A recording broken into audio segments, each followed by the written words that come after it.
Hello, I'm Father Louis Scurti, and I welcome you to Friends of the Word, the Weekday Word. My guest today is Mr. Bob Shanahan.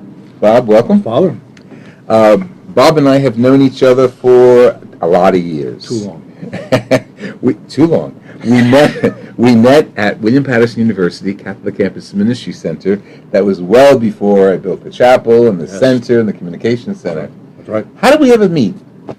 Well, I was an undergrad student and a history student, and at that time in my life, I didn't need anything about the church. I didn't want to care. I was raised Roman Catholic, and I was full of myself. And around my senior year, you were giving a history course on the history of Christianity. Right. And being a rabid devourer of history, I decided to take the course. And in the course, there were a lot of students who felt that the course, the first few classes were light on Bible and more on history. And even though it was a history course, I couldn't understand that, but there were people complaining. So a couple of friends sat me down and said, we're going to talk to Father about this because these people looking for more Bible are going to ruin this course. This is not going to work. And I said, yeah, you're right. Well, let's go talk to him. So I knew we could. Even then, I suspected he'd want to talk. So we talked. And to my amazement, he said, you're absolutely right. And next class, I'm going to explain that this is a history course. Okay. And I was very, very encouraged and respectful of that. And I decided to start coming around to the campus ministry center, and it was like, hold a minute. And the course title, as I remember, was A Cultural History of Christianity. Yes. And how I got involved with the history department was Terry Rittmaster, right, faculty on campus, renowned as an atheist, but he was more faithful than a lot of faithful people. Yeah. He called one day the campus ministry center, and he said, are you the priest? And he was trying to be rude. Of course, I said, oh yeah, I'm the priest, how are you? He said, you wouldn't be interested in coming into my class. He told me who he was, and of course his reputation was far and wide, and answering a few questions about Christianity, because we're doing that chapter in Western Civ. So I said, sure. Up for a challenge. Sure. And I brought my books, I brought my Bible, I brought my history books, and we spent 45 minutes answering questions, and it was very dynamic. The class was wonderful. Afterwards, he was chair of the department. He said, let's go for coffee. We went for coffee, he paid, and said, would you like to teach in the department? He said, because you really have it. And I said, sure. Anyway, to get more involved with the students, and that's how we began. Yeah. It was a great experience. I loved William Paterson and the years of campus ministry. It was a good course. I still have the books, by the way. Good. And most of them are like primary editions, so you have to read them over. Yeah. They're not just textbooks, as you know, because the old one, the Bible, works all the time. Yes. Yeah. Okay, right now you're an attorney. We'll talk about that in subsequent shows. Okay. How did you make that leap from William Paterson? What was your major? History? History into being an attorney? That's a good question. It just happened over time. It wasn't until my junior year I decided to become an attorney. Various professors at the college took an interest in me. I was very fortunate. This was a great college when it was just phenomenal. I would be walking through down the sidewalk in the middle of campus and bump into one of my professors. I remember one professor, John Drabble, great man. Great man. Yeah, John. He said, Shanahan, what are you doing with your life? Oh, come and talk to me. Isn't that great? Yeah, and there's another professor who says, people with your interests usually become lawyers, and you ought to think about that. I think you should give serious thought to that. Excellent. And then there was another, I think his name was Dr. Kirikides in the political science department.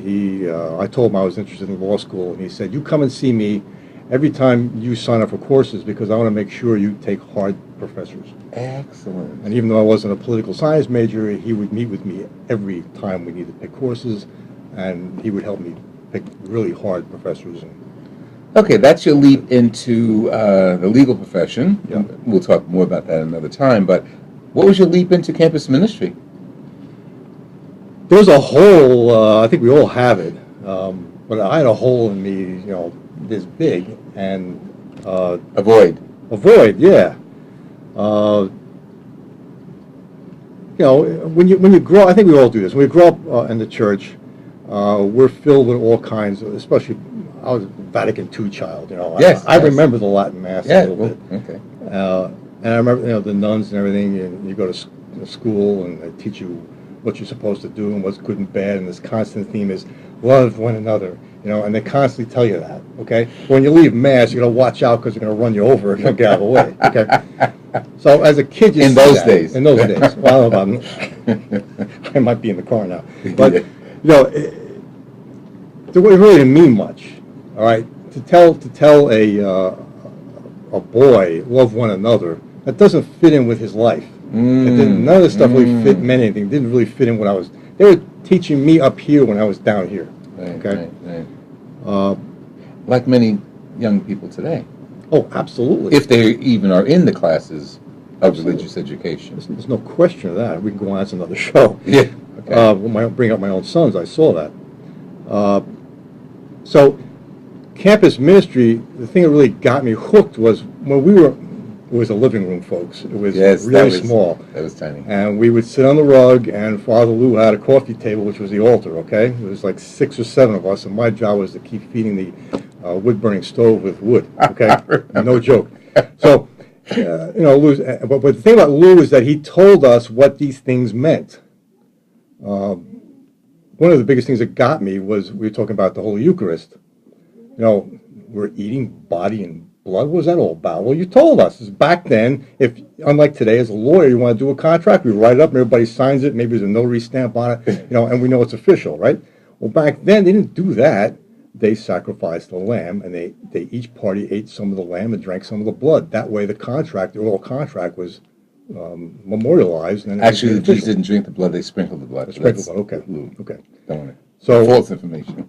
No, don't correct me. Definitely. But you know, as I walked out of saying, now I get it. Now I begin to understand these things, and it was more meaningful. And I kept coming back for more. I was being fed slowly. That void was being filled, and I came alive. The faith came alive, and I understood things in a different way. That's great.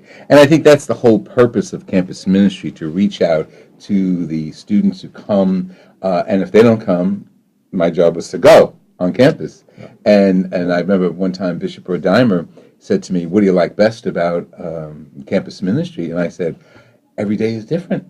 I have the traditional story. I said I use it a lot. I said sometimes I would wear my collar. In the early days, I wore my collar all the time. Later on, I didn't need to because they knew me, but I wore the collar all the time. And I would have 2 reactions from students as they came across the campus. One is, "Hey, hi, Father Lou," or "Hi, Father," you know, just Father. Or else they'd see me with the collar coming, and I go like this. You're like, "Oh, well." And you know what? They were the ones I went to. I said, "Oh, by the way, where's Hunziger Hall and where's this?" Okay, we're going to have you back, of course. I just want to close with a piece of scripture and talk about going on campus and looking for people. I chose John's Gospel, the Good Shepherd. Jesus said, "I am the Good Shepherd, and a good shepherd lays down his life for his sheep. A hired man who is not a shepherd and who sees sheep that are not his own, sees a wolf coming, leaves the sheep, and runs away. Wolf captures and scatters them. This is because he works for pay and has no concern for the sheep. I am the good shepherd. I know mine, and mine know me, just as the Father knows me, and I know the Father. I will lay down my life for the sheep." And that's what it was. I'm not Jesus, but I was available for the students and laid down my life for them often. The one thing I always remember about being on campus is I love the campus lifestyle. It's the same lifestyle I use now. They are awake late, 2, 3 o'clock in the morning. It wasn't odd to get a knock on the door, but they sleep late. So I didn't have to wake up before 8:30 ever. I still don't. And evening Sunday masses. That's right, evening Sunday masses. This has been Father Louis Scurti, interviewing an alum of William Paterson University and subsequent colleges as well, and a friend from campus ministry and an attorney. God bless you. Thank you for keeping us appointed with the Word Alive and Well. I want to hear from you. Thank you.